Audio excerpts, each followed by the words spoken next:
Good evening, good evening, good evening, everybody. Good evening, and you are welcome to tonight's class. We are going to be looking at the Assessment Practices Learning Program Assessor course. And tonight we are going to be unfolding the PoE, the Portfolio of Evidence, and looking at some of the assessments that you need for you to be declared competent. Now,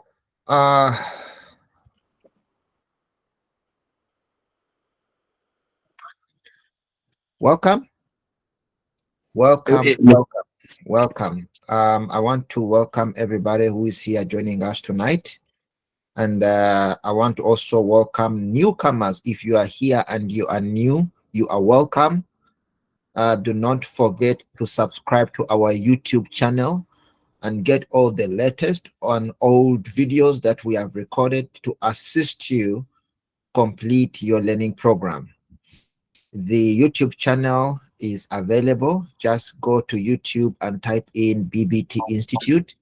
You will be able to download all our latest videos and old videos, different classes, and any resource information that will guide you and support you to complete the learning program. Now, we are going to work in conjunction with the assessment instruments that have been provided to you onto your learner portal. Today's session is literally an information session to guide you on how to complete the assessment. We have looked into the knowledge components, whereby you understood the principles of assessment, the knowledge that is related to assessments. You can also go further and read more from the learner guide that is provided, so that you can be able to empower yourself with some of the knowledge that is embedded into those books. Also, there is a resource guide that you can download from our portal, which has got the entire notes or information that relates to the unit standard of assessor 115753. If you still don't know reasons why you are doing the assessor course, we have got also a full video onto the importance of being an assessor and how do you maximize to benefit from that certificate. So there's a full video. Go and visit the YouTube channel, subscribe, and share that video. A lot of folks or individuals might be there not knowing the importance of being an assessor and not utilizing the unit standards to their maximum potential benefits. So we don't want to train individuals to become just generic assessors, but we were looking for practitioners. Also, at the completion of this learning program, remember I did indicate in day one that you can also be registered as a constituent assessor. When you become registered as a constituent assessor, you are going to be put onto the platforms of the sector that you have applied for, and also the Quality Council for Trades and Occupation will publicize your details onto their pool as subject matter expert practitioners. So you can be visible by training providers who might need a support in terms of assessment practices. At BBT Institute, we are proud, and we also welcome individuals to register with us directly. As an assessment agency, we have a pool of registered assessors, facilitators, and moderators. So if you want to practice and you don't know where to start from, you can start with us, right? You can start with us, be part of the family, and then we can build you to your maximum potential and be a full-fledged practitioner. So it is important for you to follow the trend of assessment with us, and then we shall take you to where you want to be. Now, tonight's business is actually addressing the concept of assessment portfolio building. Okay. When we build the portfolio, we are actually looking at the we are actually looking at the key activities that needs to be put into that portfolio, and also how do you complete it. So we shall go into that part, but before we go into the part, we need to understand some of the things that you need to be aware of when you are completing your portfolio. Number one, we're going to look at the uh, assessment feedback in the portfolio, because at this moment we know we have tackled the three specific outcomes, that is demonstrate an understanding of outcome-based assessment, plan and prepare for assessment.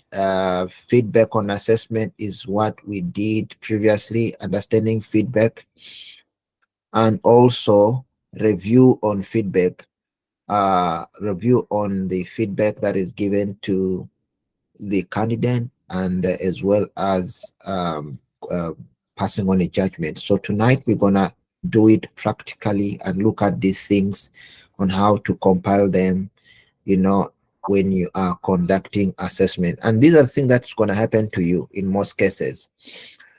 One is preparation for assessment. What do you need when you are preparing for assessment? The preparation for assessment is the portfolio that we're going to be building, or that you will be building, literally, because it's you who's going to build the portfolio. The portfolio that you will be building requires you to prepare for assessment. Just the same way we discussed in facilitator, that you can never go to a class when you don't know what type of class are you going to be conducting, where are you going to be holding your class, when, what time, who are the participants of the class. So things like that. So that goes into preparation for that facilitation class. And we use a tool called the facilitation lesson plan, or we call it a facilitator plan. The plan allows you to conduct facilitation effectively. So, similarly, in assessment, you cannot conduct assessment without having a plan. So you need to know the concept of assessment preparation. What do you prepare for? You organize individuals, you must have resources that you're going to use, the people that you intend to assess, the schedules that you have planned. Those are the times, the dates that you have selected for when assessment will take place.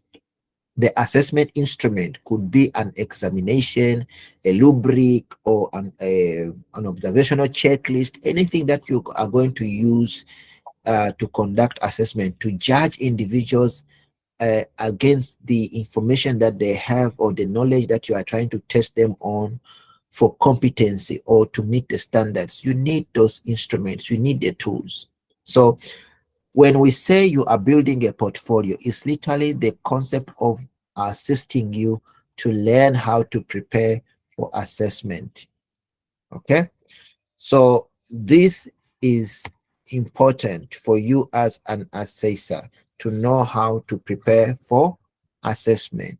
Students, or whoever you're going to assess, might not be student, it might be workplace. Remember last time we say we have what is called a workplace assessor. Workplace assessor is an individual who conducts assessment on employees to test their standards and understanding and ability to perform better and meet the objectives of the business or of a given unit. So to test individuals' capabilities and adherence to the SOPs, or the standard operating procedures, you need to conduct an assessment onto them. Sometimes it could be physical, practical assessment. Sometimes it could be written. Sometimes it will be the cognitive assessments, where we test individuals' ability to perform duties based on the knowledge that they have prior, or based on to the knowledge that they hope to acquire while on learning, while on job. So we have so many assessment methods that you can use.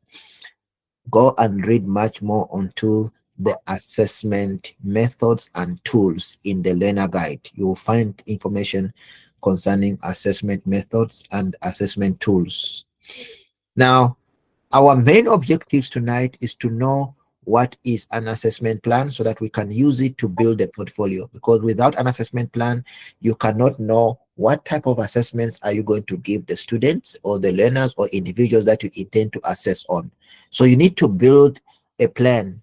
The plan involves knowing what specific outcomes are you going to focus on, objectives that you're going to focus on, what program are you going to focus on, how long are you intending to assess, what range are you going to consider when you are conducting assessment or giving out an evaluation to test individuals' abilities or potentials to do work.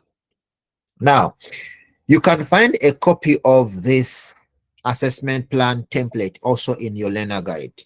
All right, you can find a copy. Now, this is what we call a learner an assessment plan. If you look at this assessment plan, we have given an example that it should indicate, number one, the outcomes. What are the reasons why you are conducting assessment? You cannot just assess people for the sake of assessing. You cannot examine individuals for the sake of passing them, but there must be reasons why you are testing people.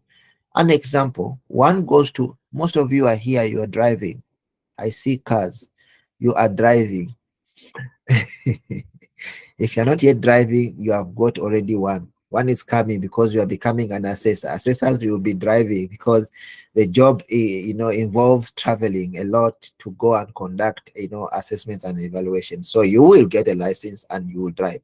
So part of the reason or the things that you need when you are going to test individuals, let's say for those who are driving, the first thing before you started to drive was to go to undertake the tests for driving. Like an example, some went to a driving school, some went to sit and write the learner's license, some went ahead to book and sit to write the test, and pass it. Some failed. So those were processes that you went through for you to acquire a license. At the end of the day, you have the license. So the person goes to do something because they want to achieve something out of it. You cannot just do something without having an objective.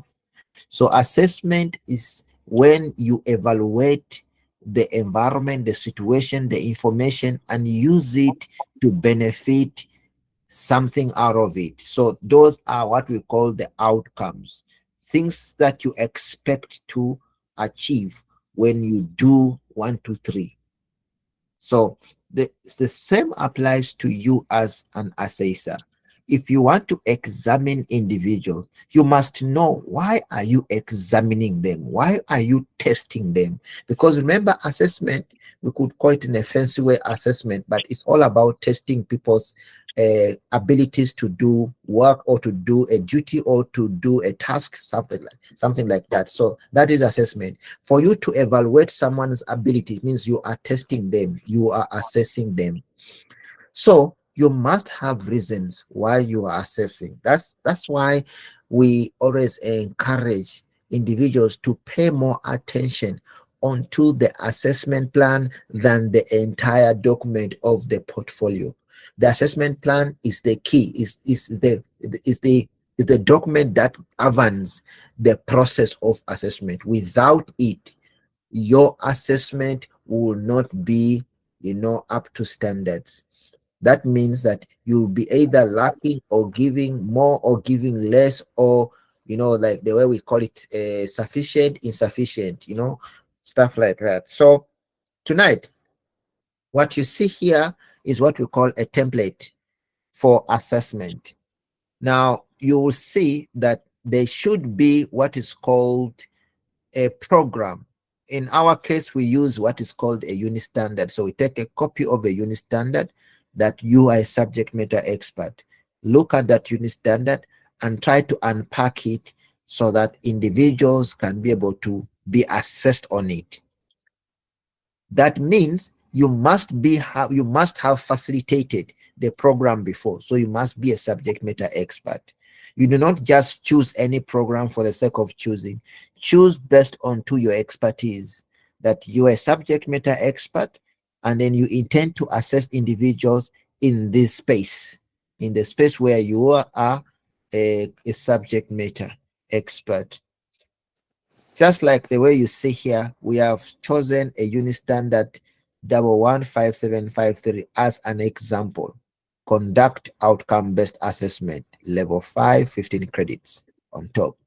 And then you can see it, we indicate that the specific outcomes here are given. The specific outcomes are given, that we are going to assess individual on a specific outcome 1 and specific outcome 2. So we are indicating the range of our assessment, that we are going to assess candidates or individuals based on this range. The same applies to you. I have seen a lot of examiners, facilitators, then you set a test and you want to set a test and give out a test which is too, which is we could say it is out of range. In other words, it doesn't align to the unit standard or to the program, and it does not address the outcomes at all, right? But you have set a test. So in assessment practices, we do not allow that. We say that becomes an assessment which is going to be biasing the candidates or individuals that you intend to assess. You must assess on something that you know a candidate is aware of, and they know the information, so they can be able to answer you correctly. Every specific outcome that you choose could be a specific outcome, could be an objective, could be an exit level outcome. Whatever case might be, the reasons why you want to assess must be the core focus onto why you intend to assess, must be the core focus to design an instrument or a test that you are going to test individuals on. When you go to take up a driver's license, they test you on driving. They don't test you on aircrafts. They don't test you onto something that is the outside the scope. So it tests you based onto the program. Number two, the documents that you use to conduct assessment are designed by you. What are these documents? After identifying an outcome, it means you need to unpack to see what are the criteria saying on that outcome. Every specific outcome has got a related, or we call them associated, assessment criteria. Go and read into a curriculum document. Every program that is registered, we have seen the learning programs before. One of our previous classes, we say every program or qualification is registered and aligned onto SACA. So you can download, literally, it's public information. You don't need to you just go into SACA website and get the program you are intending to assess on, get the curriculum document or the SACA document. It has got the entire information onto assessment, the specific outcomes and their associated assessment criteria. So you can get that right from SACA. If you do not know how to go to SACA, just go to Google, type in the course name that you intend to work on to assess, and then add a suffix, SACA, S-A-Q-A. Then the different programs will come out, will pop up, and choose the one that is applicable in your case. And that's how we do it. So when you choose a unit standard, you must be able to know what are the associated assessment criteria that are literally demonstrating the specific outcomes. Those assessment criteria will guide you to know the assessment approach. We call it assessment approach. They are not the assessment that you must cut and paste in the question paper, but they give you an approach on which form and technique that you might use to conduct assessment. I have seen people design questions, the questions that are ambiguous, simply because they took the questions as if they took the assessment criteria and change it into a question. The assessment criteria is just an approach. They are showing you ways on how you can conduct assessment. If it is say identify, let's say here, demonstrate an understanding. In specific outcome one, you can see it says demonstrate an understanding of outcome-based assessment. So to understand outcome-based assessment, the unit standard will give us the criteria, right?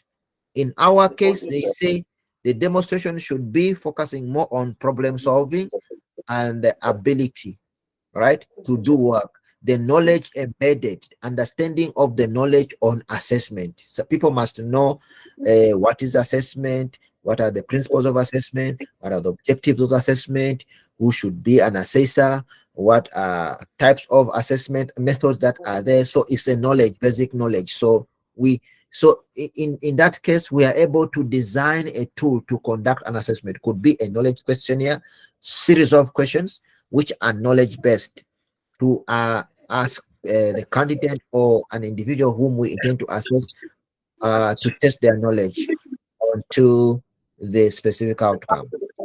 The same applies to the second one, which says prepare for assessment. Specific outcome two says prepare for assessment. But we must know up to what extent we need to prepare for assessment. What are we preparing for? Now, in this case, the unit standard is saying specific outcome two says prepare for assessment as our specific outcome. I don't know which unit standard are you going to choose as yourself, because you are a subject matter expert in another industry. I am a subject matter expert in assessment, right? So being a subject matter expert in assessment, I chose this unit standard to be my core unit standard, to use it as an example to demonstrate assessment. So you will choose your own to demonstrate assessment. That means that you look at specific outcomes and assessment criteria that are related or associated to that unit standard. In my case, it gives me, the unit standard gives me specific outcomes and assessment criteria. But you can see when I'm busy conducting assessment and I'm preparing the documents to conduct assessment, for this specific outcome alone, the unit standard says that I must prepare for assessment. But what is it that I'm preparing for? The unit standard specific outcome and the assessment criteria goes down to elaborate. Now, no, when you are conducting assessment, there must be, you must be organized. Number two, you must prepare the resources that you're going to use. You must prepare or get the people that you are intending to assess. You must put up a timetable or the schedules. You must know the venue where assessment is going to take place. You must develop an assessment instrument that you are going to use. Any documentation, particularly that is focusing on assessment, you must put it together. Maybe it could be assessment approach, it could be assessment grid, it could be a handout. Anything that relates to assessment, come put it together. So that's what this specific outcomes tells me. I don't know what in your case might be. This is a template that I completed. All right.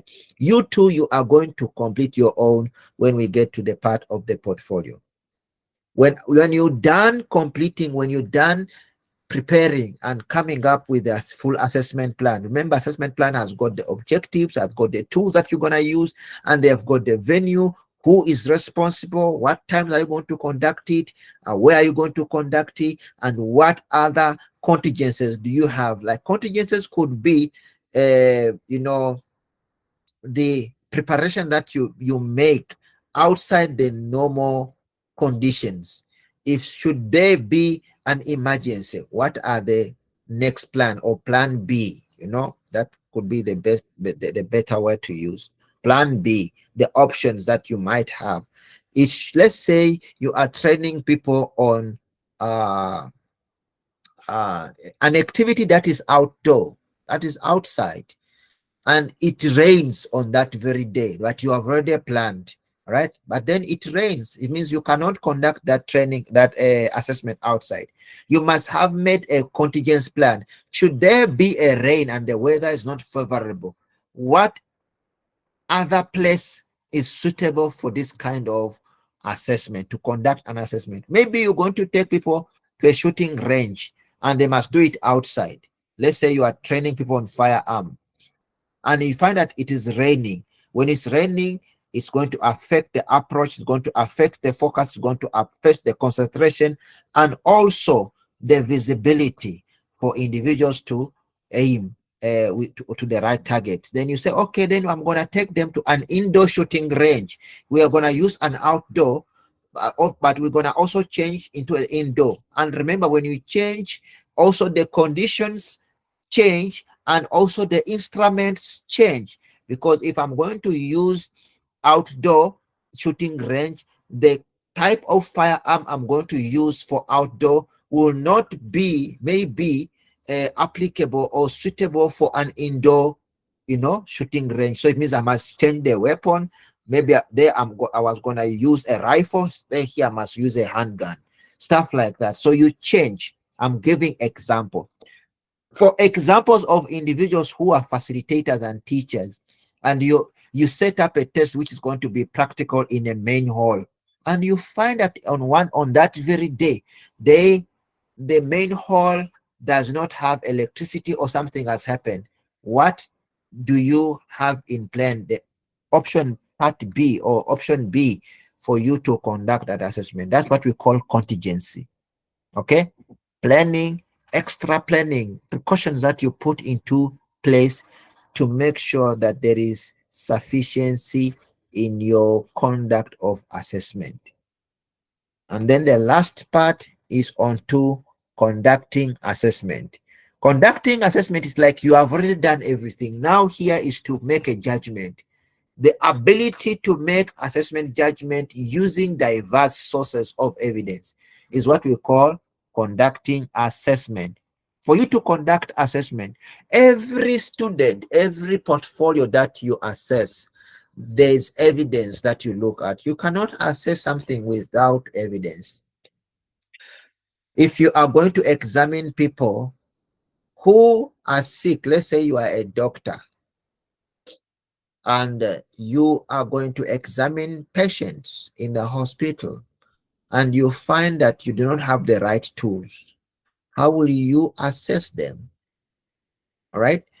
If you are going to be a referee in a stadium, or you're going to conduct assessment or evaluation, you're going to be a ref on a soccer match, you must have the tools to conduct the reference.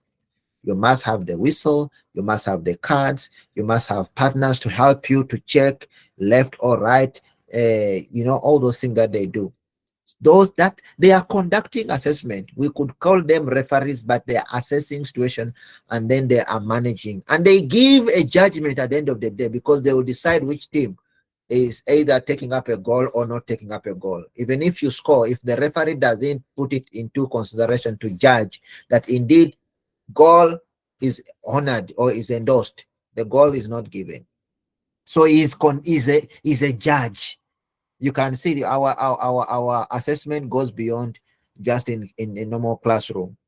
If you are a supervisor at a factory and you're supposed to manage a group of individuals to complete a given task, you are conducting assessment. All right. So the ability to pass on a right judgment using different sources of evidences is what we call conduct of assessment. And we use pre-designed instruments sometimes. Sometimes we develop our own instruments to conduct assessment. What instruments are they? Could be tests, could be role play, could be interview questionnaire, it could be a rubric, with an observational checklist. So there are so many methods that we can use for us to conduct assessment. If it's gonna be through knowledge assessment by questioning individual, short questions, could be multiple choice questions, could be essay questions, could be comprehensive questions. It depends on the type of assessment. and the assessment approach that you might choose. That's what we call conduct. And this is what you're going to use as well. Also, remember that the conduct also involves cases where individuals of special needs, not everybody that you are going to conduct are all at the same level of understanding. Some might be fast to understand and answer appropriately. Some might be slow. Some might be having difficulties in learning and listening and understanding. Some might be having situations that arises from the recognition of prior learning. They are previously been doing work, all right, but they don't have a formal qualification, and you are part of the team to conduct assessment on RPL candidates. That's all situations that you need to manage through conduct. Design appropriate tools to support every situation, every scenario. You need to design and produce an appropriate assessment instrument. Okay. Now remember, whatever situation, whatever method that you choose to conduct, it has got either positive or negative outcome. We call them the impact of the methods on assessment outcomes. Every assessment must have an outcome. You cannot just conduct assessment and you don't give back a report. You must, when you are a teacher, we mark and give the marks to the students to know their performance, either to improve or to maintain the standard. If you are a manager in an institution and you give someone a job, you need to appraise them. There's what we call performance appraisal. That is assessment. Why you appraise? You want to test whether they are maintaining the standards or they are below standards. If they are below standards, we don't fire them. We guide them to perform better. You understand? We guide them to perform better. So that's what we call impact on assessment. The impact on assessment are actually important because they allow us and make sure that you are aware of the things that might affect compliance. It could be in the workplace, it could be in school, it could be in a factory, anywhere you are conducting assessment. There's an impact. There is an impact. It could be a positive impact or negative impact. The positive, it means there is success that is being achieved and people are adhering to the standards. The negative part is where people are not successful. We call them they are not achieving the minimum standards set. So you come up with a criteria on how to support them to meet the minimum standards that you set as an assessor. All right. And this is all what you do as an assessor. Remember, it is very much important for an assessor to understand the impact. One, there might be reasons why people are underperforming. All right. When you conduct assessment, make it easy for individuals to gel in it and be able to answer properly, to be flexible. If an assessment is like a shocking assessment, individuals going to develop so many things like anxiety, fear, nervousness, just to be assessed. Haven't you ever heard of individuals when they're supposed to write a test, they get exam fever? They get sick because they are scared. They don't know what to do. Or those ones who have been assessed and they are waiting for the results. Yeah, you have taken an HIV test, right? And you're not sure whether it's going to come out positive or negative. You develop an anxiety. For those of you who are not sure of, you're not sure of yourself. You're not sure. Yeah? You develop an anxiety. I don't know what's happening. I'm not sure. There's that night that I went out. I don't know what happened. I just woke up on the wrong side of the bed. Those things happen. So you have that fear, that anxiety. Those who go for diagnostic and then they diagnose you with specific conditions, maybe could be health conditions that you are not aware of, and you go to take a test. There is that anxiety. It's all built into the process of assessment. If the process of assessment is being put into considerations to be fair, following the principles, there wouldn't be any anxiety at all. There wouldn't be any fear. And even a person, even if the results come back in the wrong side or negative side, then the methods of giving out that information makes a person to feel like, it's all good.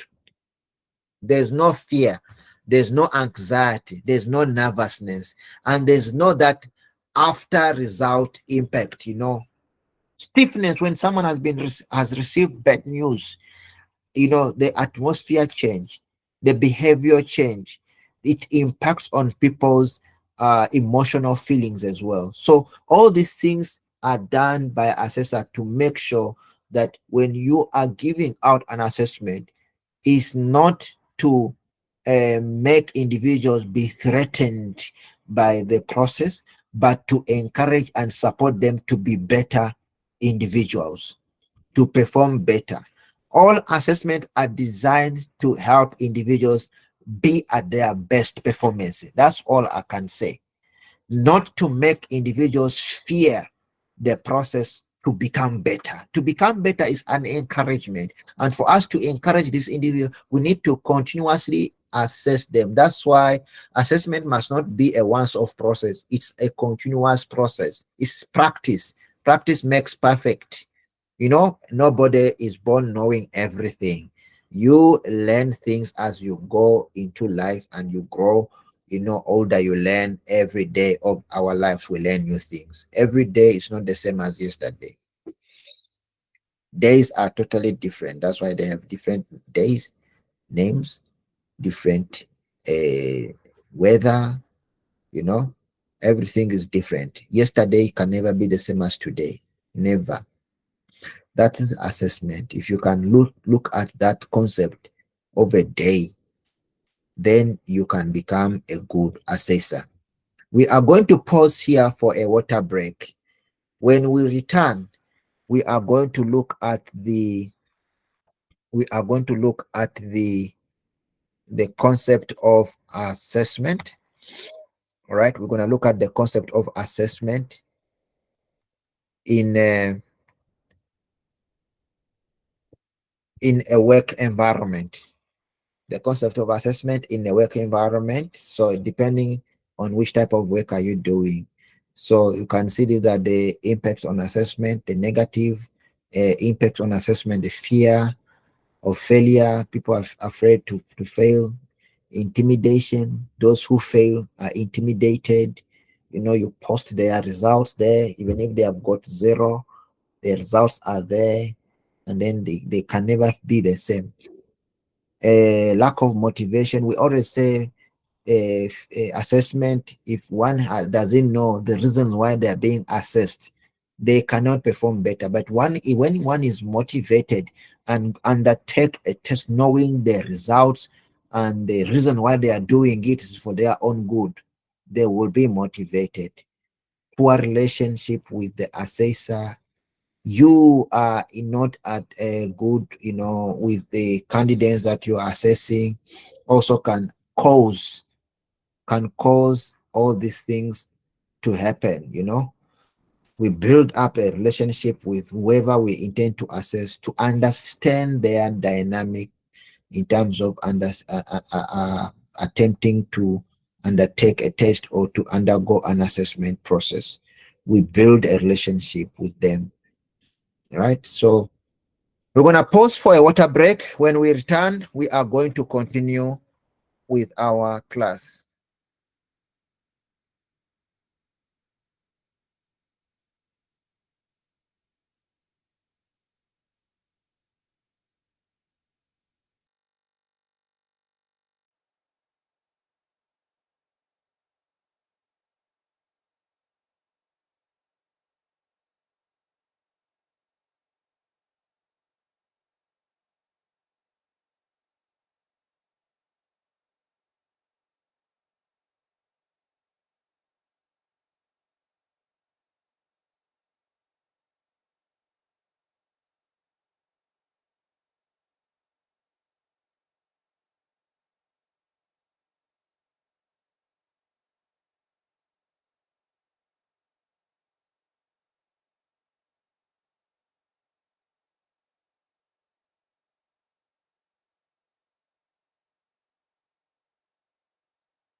Okay, welcome back to our session.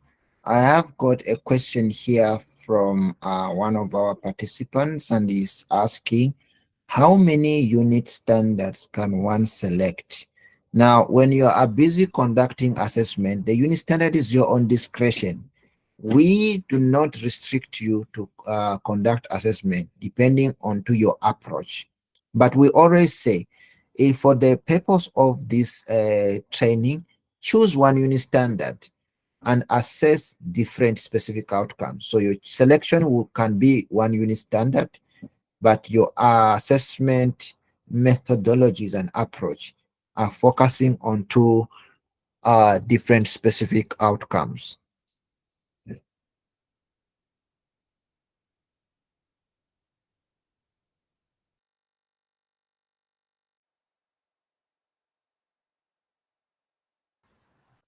Okay, so let us proceed.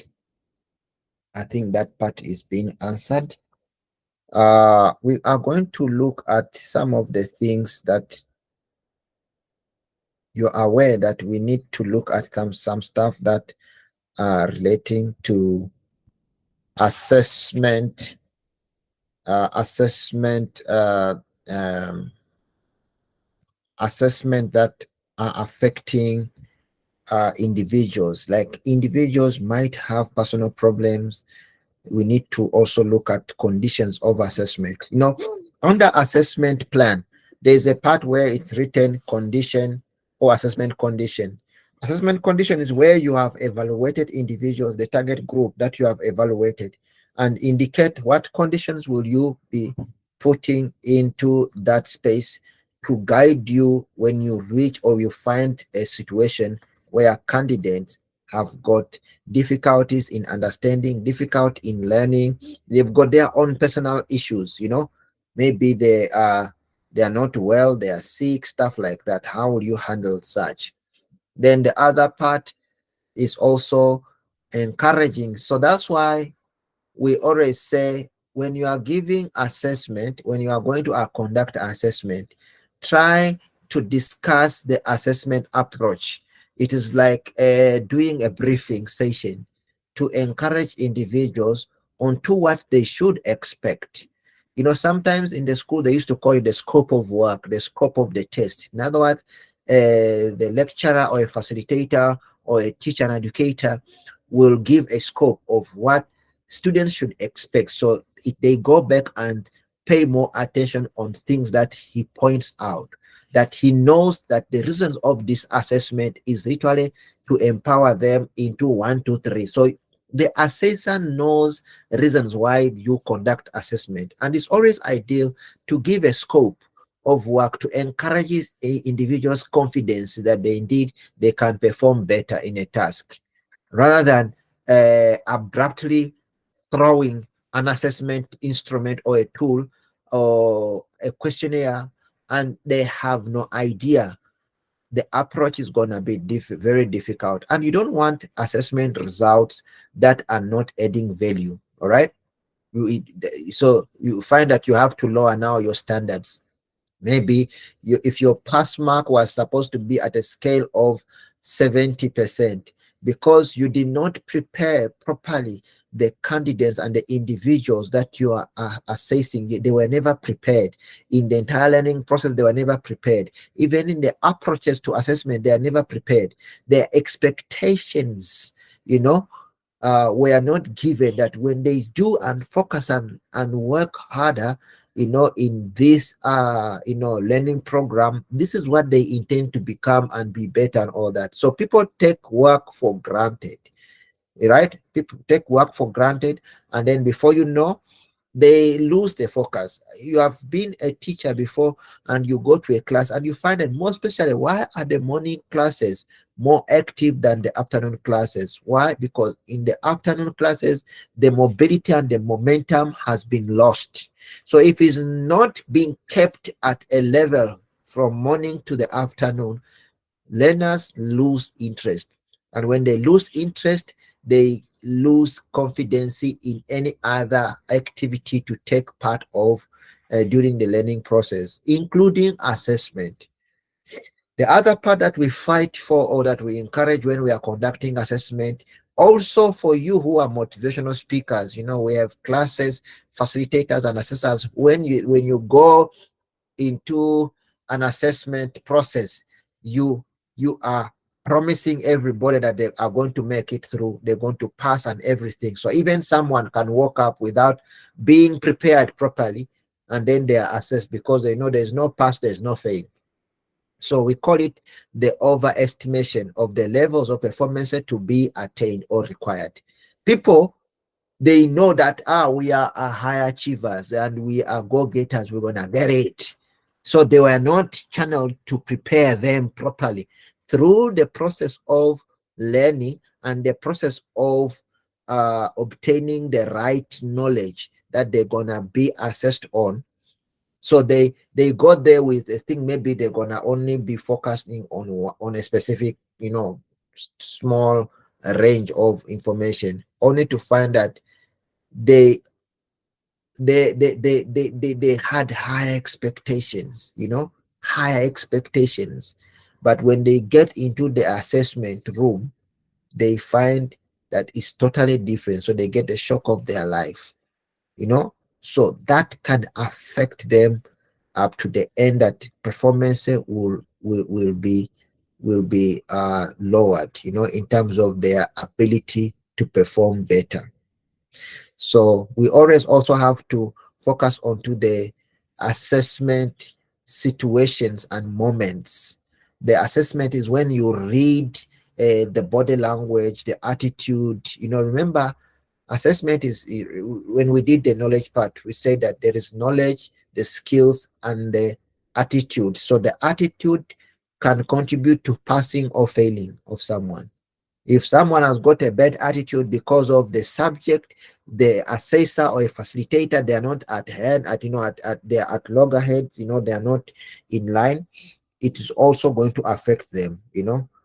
Once the assessor has set the standards, then what is left is to declare individuals' evidence either competent or not yet competent. There's no way you can assess individuals without telling them what are the assessment indicators. We call them assessment what? Indicators. The assessment indicator, if it is practical, they must have indicators that this skill is going to give you so many score marks. This is going to lead you to, so you must show them the skill levels that are linked to assessment, that when they attain it, they will be awarded, because assessment always leads to an award. It's just like when you are hungry, the only thing that can quench your hunger is putting something in your stomach. Simple as that. If you are thirsty, something that can quench the thirst is to drink something cool to remove the thirst from your throat. Right? The same applies to assessment. Assessment, we give assessment not for the sake of conducting assessment, but to give an award or a credit to the one who has taken up that assessment. So when you are designing your instrument, please allocate marks. The marks are credit value.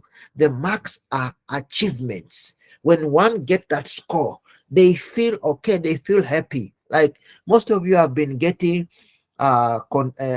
finishing up the test and the assignments onto the portal. When the schools take long to assess you, what happens? You become frustrated. No, I did this test, I put in all my effort, but I've not yet been graded. They have not graded me, they have not given me the marks. I don't know how did I perform. So it builds up those anxieties and bad momentums, and the feeling changes. Right? So the same applies to you. You are going to become an assessor. Whatever you expect to achieve, pass it over to the candidates that you intend to assess. Otherwise, it will create a sense that assessment are useless. There's no need for us. There's no point. There's no marks. No need for that. It's not for marks. So anything that is not for marks is not important. Whereas they forget that it is building their abilities to perform in the workplace. All right. So try to align your assessment with a score or with an indicator. We call it assessment indicators. Have those assessment indicators. That is, someone gets these marks, this is what they get. So grade them. Another way we can use is called grading. Either you grade them based on your assessment approaches, okay? And every approach has got a method. Every method has got a specific assessment instrument that you are going to use. An instrument is something that you use to conduct assessment. A tool is something that you are going to give the students to fill in or to be used to gain the evidence that you are looking for. But you must assess them. You must allocate marks. You must allocate marks. The marks give credits and awards to the to the candidates. All right, so let us look at things that are irregular, that you must not do or you must stop when assessment is being given out. An example, these are the things that we do or we must stop immediately in the event when they happen. If you find that the candidate is not ready for assessment, they are not prepared, they don't know the subject, why would you waste time to assess them? Because you know the result will be not sufficient. Give them a chance. In assessment, we have 2 or 3 options. We call them the reassessment approach. The reassessment approach, there's even a full policy. We call it the reassessment policy. And it's built into what's called the appeals policy, where a candidate can appeal the results if they were high achievers, and only to find that they have got marks that they didn't expect, which are very low, they can actually appeal to be remarked. Or low achievers. The low achievers are individuals who we know they're actually getting always low marks, right? But only to find that they were assessed, and then when they were assessed, they eventually got high marks. There are possibilities of malpractice that happen.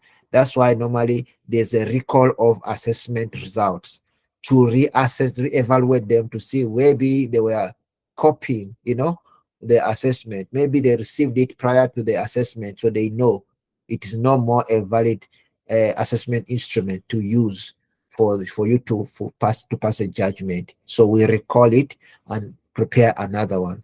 So in the process where learners are actually not yet ready for assessment, please do not conduct assessment. You stop and reconvene another date, another time, and a new assessment. Okay. An example, it goes into practical assessment tasks that are always given. If you find someone is going to be getting onto a practical task, but they have no knowledge, background, please never give them that task, because it's going to be a malpractice. Number 2, in case of fire, if you have arranged into a venue and the fire erupts, please stop, because it becomes a safety hazard, to look out. And then you must follow the health and safety, policies of the institution or of the place that you are in, so that you can leave that place. Where there is a bomb threat, please, you cannot continue when they say there's a bomb in this building. It's going to, you cannot continue to say, no, you must finish up this test. No, you must finish up. No, you need to reconvene that test or that assessment. Where there is life-threatening situations, right? Maybe there is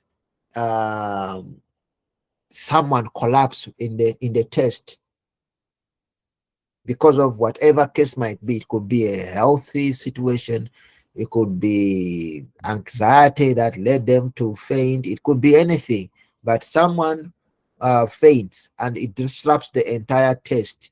So do not say, no, let us take out this one, and I've seen it happen. Let us take this one who has collapsed and let us continue with the test. That one only happens in the practical assessments, only practical assessment. And even in the practical assessment, let's say you are assessing individuals on operating machines which have got sharp edges, and one is injured, maybe lose a limb or anything, they are injured, you cannot continue because the trauma will be directly, induced into other participants automatically. So they will not perform up to their expectation. They need to be counseled, they need to go under trauma counseling and then prepare them for another test. Okay, so that's what happens. You are a soccer player, you are a coach, you are assessing individuals, and then there's a match or something happens, and then one person collapse, and then you say, no, let us put this one on the side, let us continue. Right? If it's the right situation, everything must stop because even the guys or whoever is part of that is going to be traumatized.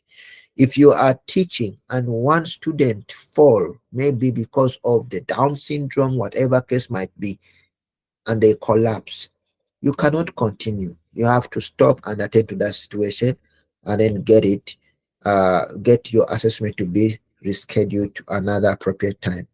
When there is a strike, all right, or work has been stopped, the strike will disrupt the entire operations because there won't be concentrations. Strike is going on and then you are conducting assessment. That assessment will be having malpractices, you know, mechanical, engineering, or electrical problems. If it happens, please stop. Do not continue. What should you do then? The only way is to reconvene into a new assessment. Reconvene the assessment to a suitable date for both the learners and yourself. Make a record of the reason why assessment has to be stopped, and the learners will be given reasons why that assessment test has been terminated. That's what we do when we're conducting assessment. At this hour, I'm going to pause here for another water break. Like I told you today, we are introducing the PoE. So that's why the session today is PoE building. But before we can build the PoE, we need to take you through things that you are going to find in the portfolio of evidence. We're only going to do the introduction today, and tomorrow we shall do the full PoE. So the introduction is to bring to your attention what are the components of the portfolio and what you expect to assess or to be assessed on. Okay, we are going to pause here for a water break or for a few minutes, and then we shall continue with our session.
Okay, so let us look at the portfolio building. Let us look at the portfolio building so that we can have a full understanding of what to expect when we are gathering our evidence. Now, I want to try to inform you that the document for portfolio, find it under your portal. Go to your portal, click on the course that you are doing, and then click onto resources. Under resources, you can be able to download the PoE as well as the knowledge questionnaire formative assessment. Knowledge questionnaire formative assessment. Download it, complete it, and then you'll be able to attach it to your PoE. A lot of people can, I've seen they are busy completing the knowledge questionnaire uh, independently, which is okay, but actually it is part of the PoE. The knowledge questionnaire is part of the PoE. All right, so they go hand in hand. Otherwise, if you submit the formative, which will be fine, it will be marked as a standalone, but you get more marks when you integrate your assessment. You get more marks. There's a full score in the PoE as well as in those knowledge questionnaire. You'll see there's a full uh, indicators. We call them the marking indicators to show when it's PS, when it is questions, they've got different key indicators that you need to know and follow so that you can get maximum marks. And also, I want to also bring to your attention people who are completing the knowledge questionnaire. Do not copy, cut and paste the answers. It will be a malpractice. We shall not mark you correctly. We shall mark you and lower your marks because you have not put in an effort to answer as per your own understanding. We say we use the verse principle. Validity is our key.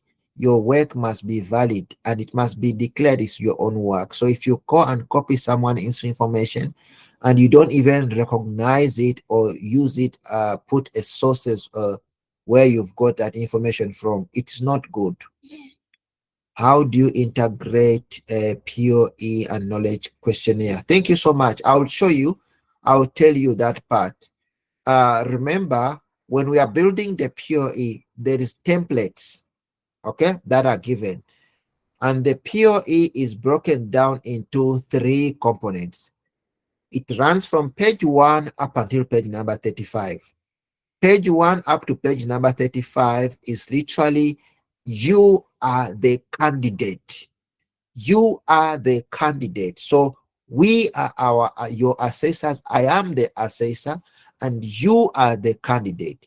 That means that I, as an assessor, provide to you the tools, provide to you the assessment instruments, the assessment approach I'm going to use, and information that I know is important that I require from you, like an example, your ID, copy, your CV, which is updated, your qualification that you have achieved, your supplementary or hours that you have received, as well as you completing the assessment instruments. Those instruments are where you find the initial meeting, the pre-assessment meeting, the confirmation of meeting of assessment, confirmation of assessment meeting, assessment plan meeting, and as well as the declaration that you are ready for assessment.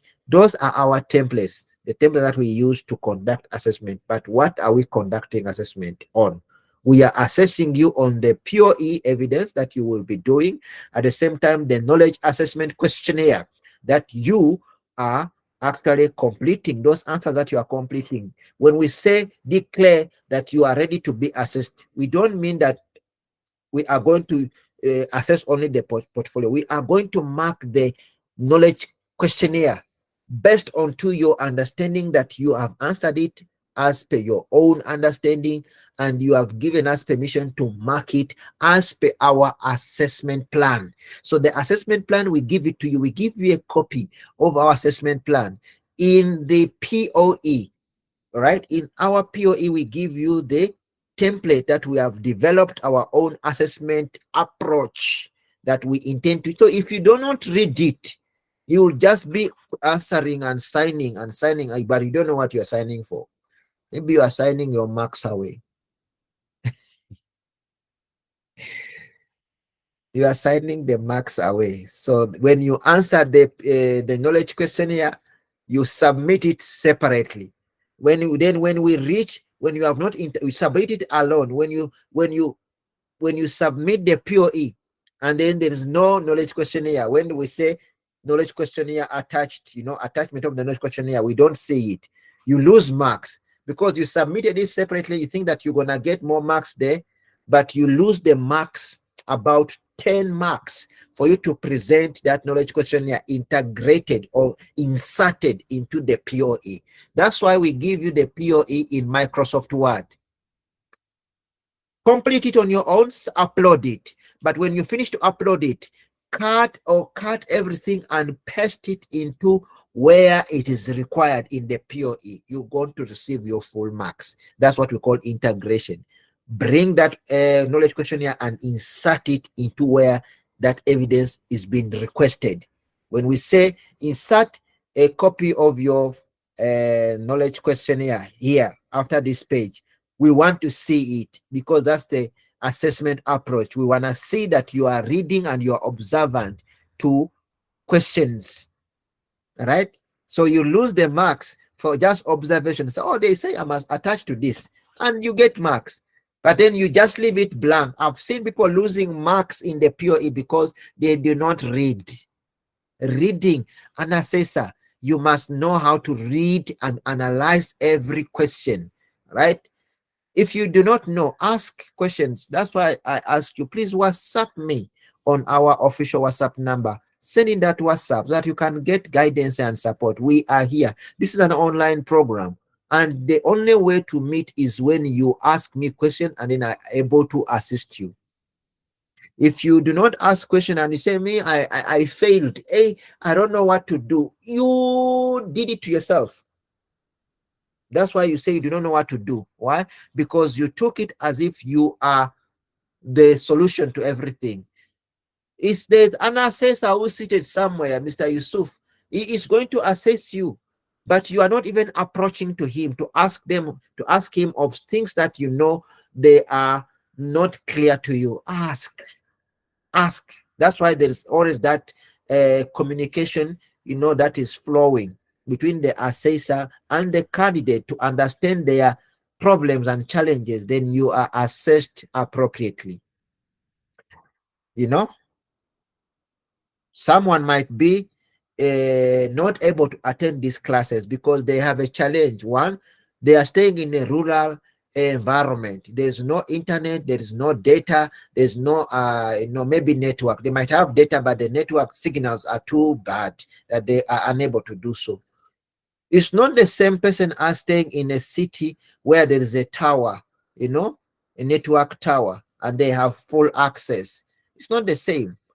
So the approach that I will use to assist the person in the remote areas, not the same approach I'm going to use with someone who's in the city. Hence, we ask your address. The reason why I ask your address is to evaluate, to understand where were you when you are combining, when you are busy with this as a portfolio. What is your area code? What is your physical address? So we ask you this not only for us to know and record you, but to assist us to understand the area of your location, and then we are able to know and understand. No, I think here, because you are accessing resources, you're supposed to have done this, but you didn't do it, so you lose the marks.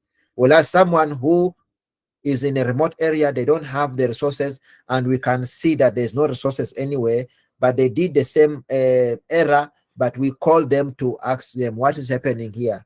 Can't you go to a town, to an internet cafe and do 1, 2, 3? It's approach, and we have put it into our assessment plan.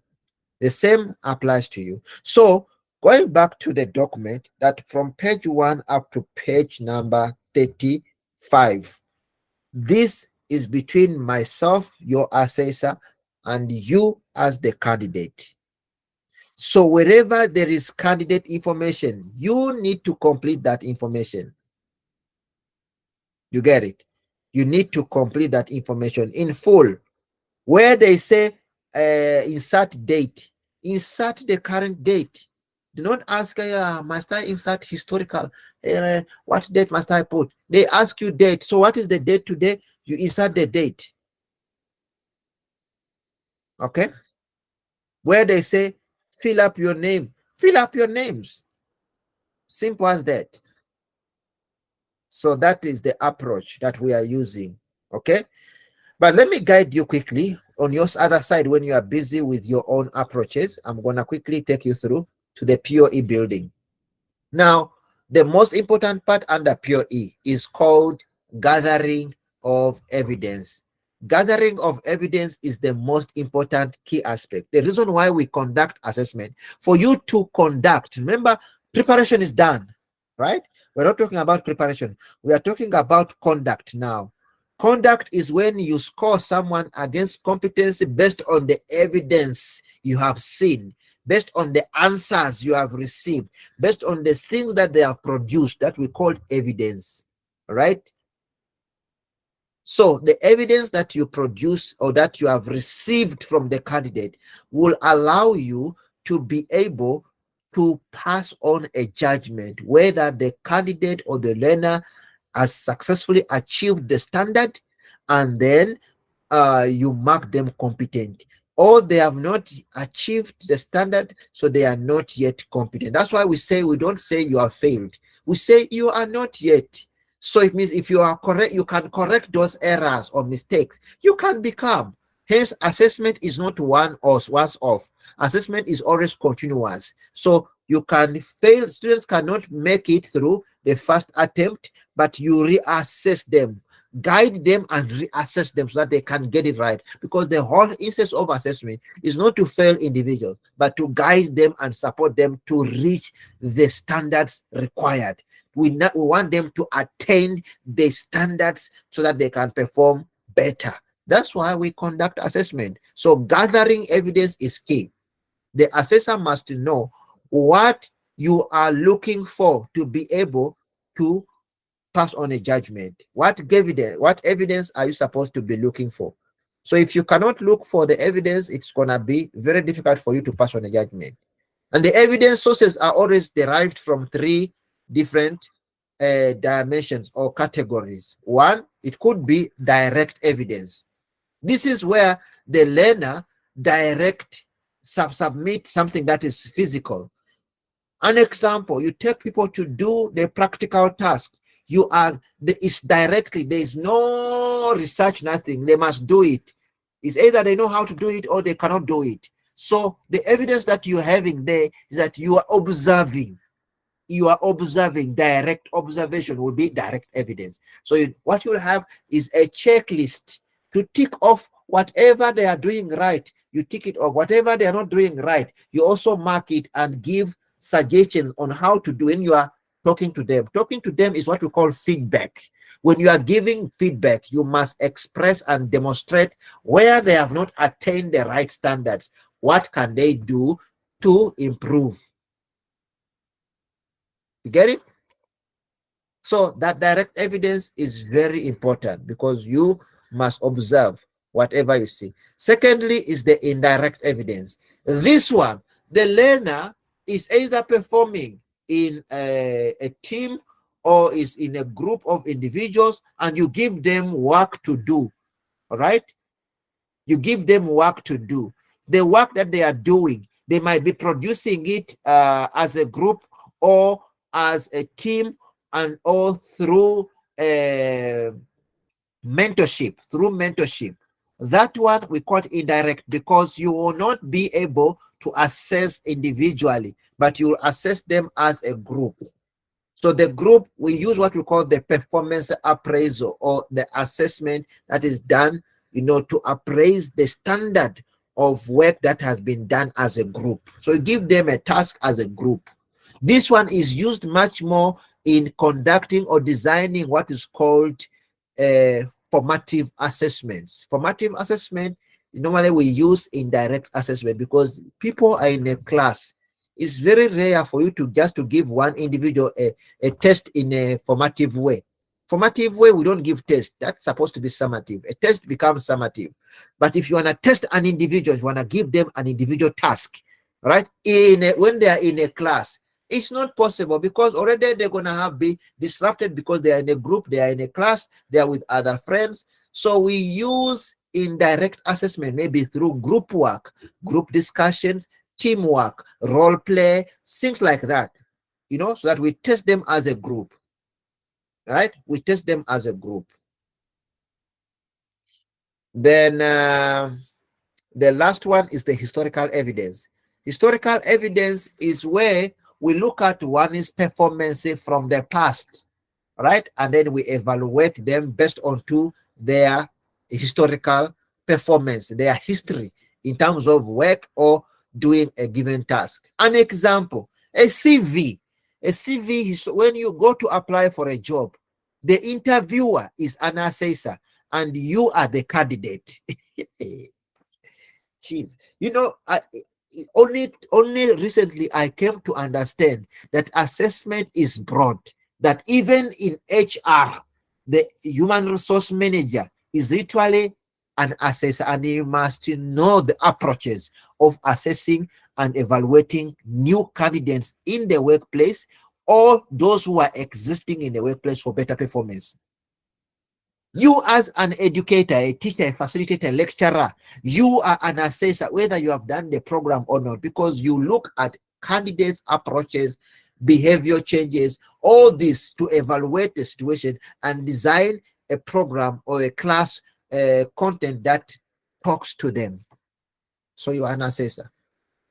And for us to determine that you know how to do this thing, we look at your CV, to know the CV demonstrate it all. So the historical evidence, maybe it could be a photograph, it could be a past performance, maybe it could be an award that you received or a written testimony. It could be a work, statement or certificate of appreciation. It could be your qualifications from the previous academics that you have attained or completed. All that put together, what we call historical evidence. You get it? So when you are designing an assessment instrument, it must be clear whether it's historical, indirect, or direct evidence that you are looking for. Don't mix it up. Okay?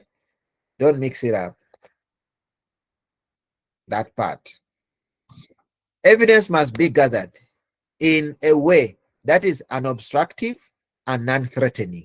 When you send people out there to get evidence, they must not be disrupted and they must not be threatened. There must not be no intimidation, by other learners or from higher societies or groups of individuals.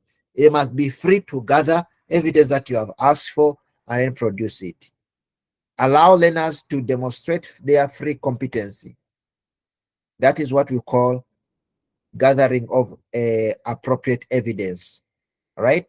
So under effective assessment judgments, we look at how was the learner behaving during and after assessment for you to judge a person, to say that, because remember there are situations where you are a facilitator, for example, and you've been facilitating to a group, but one of the group members you can see has been so much active, is not passive but very active in class, and every attempt of any in assessment, they attempt it appropriately.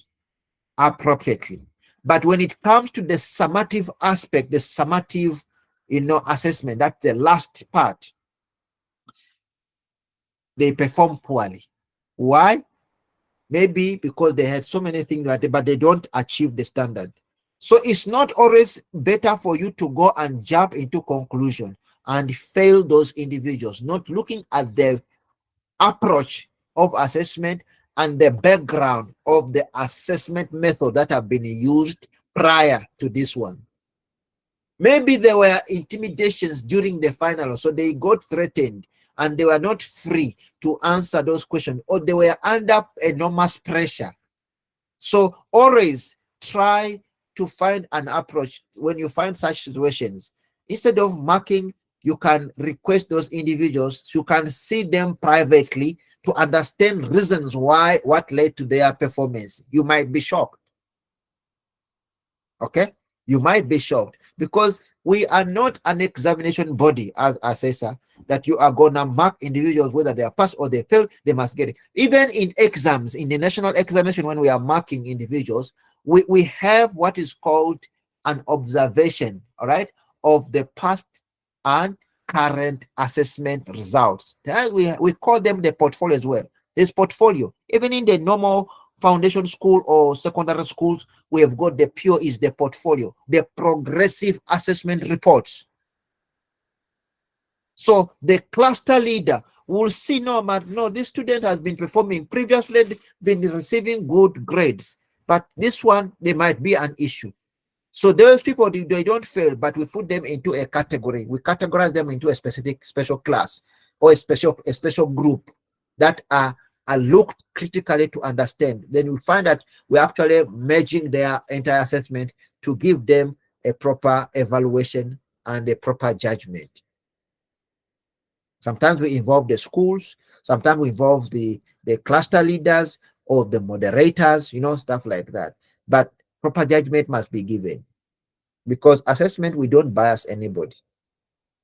Then evidence, judgment based on the evidence is when you are now looking at the evidence produced by the candidate and you are weighing onto, basing onto the assessment guide, the guidelines that you have. That's why it's always important for an assessor to know the assessment policy of the institution that they are working for and the guidelines of the assessor. Every assessment has got a guideline. Those are the assessment criteria. They'll know, they will be able to address. That's why one of the key documents we're looking for when you are building the portfolio, we say from page number 36 going forward up until page 112, you are the assessor. And there are two practicals.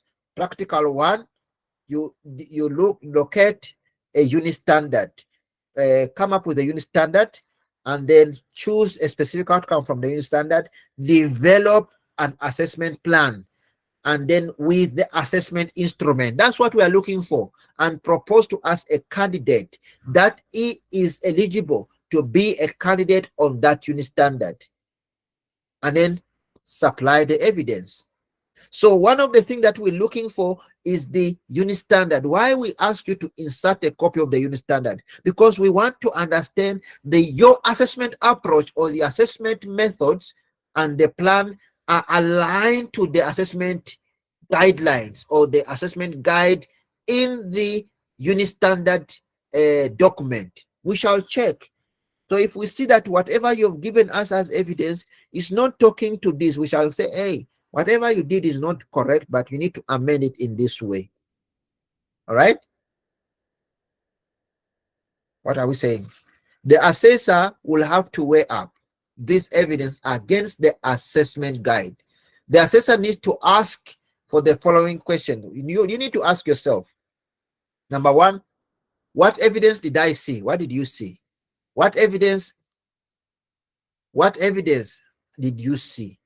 Have you seen the evidence and it is indeed correct and is aligned to what is needed? You need to ask yourself, does it meet the requirement?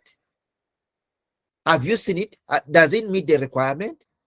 Is it sufficient enough to prove competency? That's what we are looking for when we are judging. What evidence did you see? And is the evidence that you've seen, is it aligned to the standards that you need to see? And does it meet the standards? And the evidence, is it sufficient enough to prove that this person or this candidate is indeed competent? That's what we look for. All right? That's what we look for.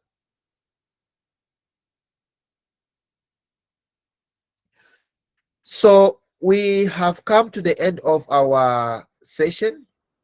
We have come to the end of our session, but however, we're going to continue tomorrow with the file. So I'll print out a file and then we shall go through it one page after the other to guide you on how to complete those templates, and also use the same knowledge to complete your candidates template, or to help to build your own section, right?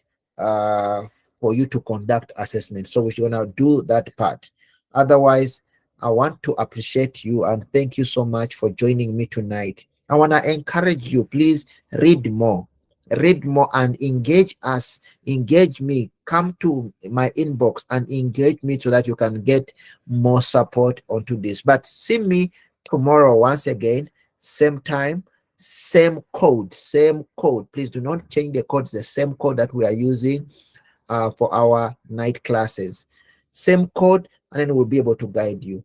Those who are outstanding payments, please, we encourage you. This job is very tiring and it involves a lot of expenditure for us to run the classes, conduct assessment, evaluate your evidence, and declare you competent. We need those funds that you have pledged to pay us.